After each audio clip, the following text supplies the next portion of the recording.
What's up, you beautiful people? Welcome to another video. So, the number one through line, the consistent trait that I see again and again and again in the most successful people that I get to call friends, that I get to call clients, that I get to call mentors, the single trait that they all share is consistency, the ability to continually show up on a long enough time frame and do the work. The problem that most ambitious people have in realizing their dreams and in their ambitions isn't a lack of discipline, it's their inconsistency. And this is something that I struggled with tremendously for a number of years.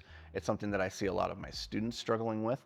And as soon as you understand why you're being inconsistent, and it's not what you think, it's not just a discipline problem. Like, it's not just wanting it more. It's not just, knuckling down and trying harder. It's not that. In fact, like, I have a student, we'll call him Jeremy. Like, this is a guy who is already operating at a very high level. He's doing like $20,000 a month, very skilled, a lot of output in his life. So a lot of things, a lot of achievements that you can point to and be like, that is a successful guy. And as he's trying to get to that next level, like trying to pursue his ambition to like the nth degree, he keeps going through these periods where he'll have like 3 to 4 weeks of like super output, like super productive, super locked in, super dialed. And then every single time, a couple weeks in, he loses the momentum. Something happens. Like, just usually what happens for most of us when we lose the traction is that we miss one day. Like, we're all or nothing type of creatures. And so like as soon as you break the diet and you binged on ice cream, you're like, well, there's no point in being on the diet tomorrow, so I might as well have another day, right? And so like 2 days turns into 3, right? And he just spirals wildly out of control. In Jeremy's particular instance, the issue, he thought it was a discipline thing. He's like, I just need to try harder, I need to have more willpower. As we sat down and we're looking at it, and I was like, dude, it's not a discipline problem. That's not actually what's tripping you up here. What's really tripping him up is that he had not, 11 non-negotiables that he needed to do every single day. Like, these are things like, okay, I need to wake up early, I need to meditate, I need to write, I need to do 90 minutes of cold outreach, I need to spend 90 minutes creating content, I need to spend this much time with my family. Like, he had this laundry list of 11 things. And it's just too much. He was holding himself to too high of a standard, which is kind of like counterintuitive if you're super ambitious and you're like, I can see the person I want to be, but the thing that you have to realize is you're not that person yet. And so holding yourself to the standard of that person, holding yourself to the standard of the Olympic gold medalist, if you're not there, if you're not even remotely close to that yet, is just going to end up getting you injured, going to get you hurt, going to get you burnt out. And so what I want to share with you are the 3 things that you need to get dialed in if you're struggling to be consistent long enough to actually start getting the meaningful results that you want. I call this the achievement triangle. There's 3 sides to it. The first side are in fact standards, right? Because standards, as James Clear said, like, we don't rise to the level of our goals. We don't rise to the level of our ambitions. We fall to the level of our systems, of our standards. And with standards in particular, like, the important thing here isn't that you're setting these sky high standards. That's the mistake I see with a lot of young guys and girls, in fact, too. But like, this kind of leans itself more towards guys who like, we're trying to take too big of a bite out of the apple. Is standards are what are the minimum that you will tolerate. And when you talk about minimums, you need to talk about doing less but better. You need to be getting really clear that you're not trying to take on too much, because the truth is, taking on too much, taking on like 11 non-negotiables, setting your standard that high, it's actually a pervasive form of self-sabotage amongst those high achievers. You do this to yourself on purpose because part of you has this feeling like, oh, I have this potential, I have this greatness, I could if I just held myself to that standard. But you also know that there's parts of you that can't hold that standard yet. And so what are you doing if you set a standard that you can't hold? Well, you are casting votes, negative votes, for the person that you don't want to be. You're reinforcing the message that you're not consistent, that you're not that person. And that's the opposite of what you want to be doing in this part of the achievement triangle. You want to set your standards low enough. Now, I'm not saying like set them so low that you trip over them, but low enough that they are achievable. You want achievable standards that you never miss. And in not missing them, you are slowly cultivating the identity of the person who shows up consistently and does the work. And identity at the end of the day is the thing that drives behavior. So don't sabotage yourself by trying to set your sights too high and then immediately falling short of that just so that you can like self-flagellate yourself and be like, look, I have these high standards, but I'm not living up to it. Like, it's this weird mind fuck that we fall into. So that's number one, is your standards. Counterintuitively, set them low enough, but make sure you never freaking miss them.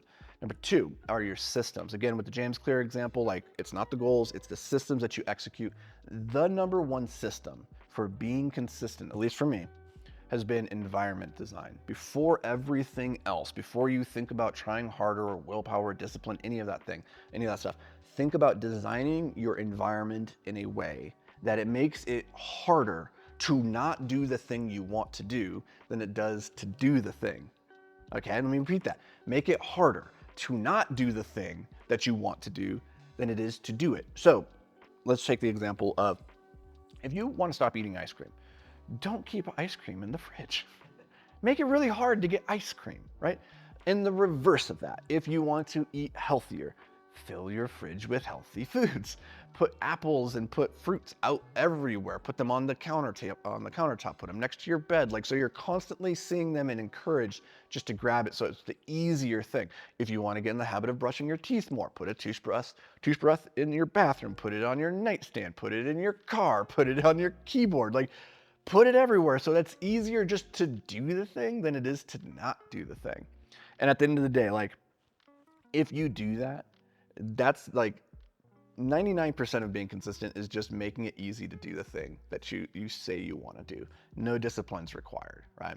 So that's number two on the achievement triangle. First, we have standards. Next, we have systems. Third, and this is the one I think people don't talk about nearly enough, is not what you are going to do to get the thing that you want, but what are you not going to do? That is, what are you going to sacrifice? And it's important to realize that everything that you want as an ambitious person is on the other side of a trade-off. Everything has a price, and you have to be very conscious about, are you willing to pay that price or not pay that price? And a lot of times, the reason you're not making progress towards your goals in the way that you'd like to is because you have too many prizes that you're trying to pursue. You're trying to pay too little a price towards all of them. And in the process, you're not making any progress. And so instead of diluting yourself, realize that everything you say yes to is actually a way of saying no to something else. When you say, yes, I want to be healthy, that means you have to say no to eating ice cream. It's gonna be what it is, right? And the trap that we fall into all too often is, humans hate cutting off options. Like, we love having back doors. We love keeping all of our paths open. We hate being narrowed down, because making a decision in a lot of ways is an act of courage. To say, I'm going to focus on this path. I'm going to make it work. I don't know what all could have been over here, but the fear of FOMO is real, right? Like, what if one of those options was better? And so, like, a lot of times as an ambitious person, you have a lot of doors open, and the only person who can shut them is you. Like, you need to be willing to go and shut them and be like, I'm just going to commit. Because at the end of the day, inconsistency more than anything is a commitment problem. That's really what it is. Like, if you were more committed to the thing that you wanted, you wouldn't be inconsistent in getting there. And so, force your hand, cut off the options, cut off the other commitments. Be very clear about, what is it I'm willing to sacrifice. And in doing that, what we're going to do is create an anti-to-do list. Like, actually list out, what are those things that I'm not going to do during this season of my life, maybe not forever, but for this season, while I'm pursuing that prize, here are the things I'm not going to do. Okay, so let me recap this from the top, guys. The achievement triangle has three sides. We got our standards, we have our systems, and we have our sacrifices. The three questions I want you to ask this week is, for your standards, what are the just three non-negotiables? I call these your 3 to free. The 3 things that you do every single day that, if you did nothing else, would mean it was a good day. Get clear. What are those 3 standards? Next is, what is the system that you are going to build so that you do those 3 things before anything else happens in the day? Make them the priority. First things first. Then third, what are you not going to do? What are you, like, if your goal is, I'm going to wake up early, I'm going to start creating before I consume, I'm going to produce X, Y, Z, I'm going to reach out to this many people, You know, one of the things that would make that a lot easier, waking up early in the morning, is I'm not going to stay up past my bedtime. Write down your anti-to-do list. What are you going to give up in pursuit of the things that you claim you actually want? You do those 3 things, you are rocking the achievement triangle. It's just a matter of time. If you keep showing up consistently on a long enough time frame, you will win. There's a reason zombies always win in the end. It's just because they just never stop coming. That needs to be your mindset. Go be a zombie, go dominate. I'll see you in the next video.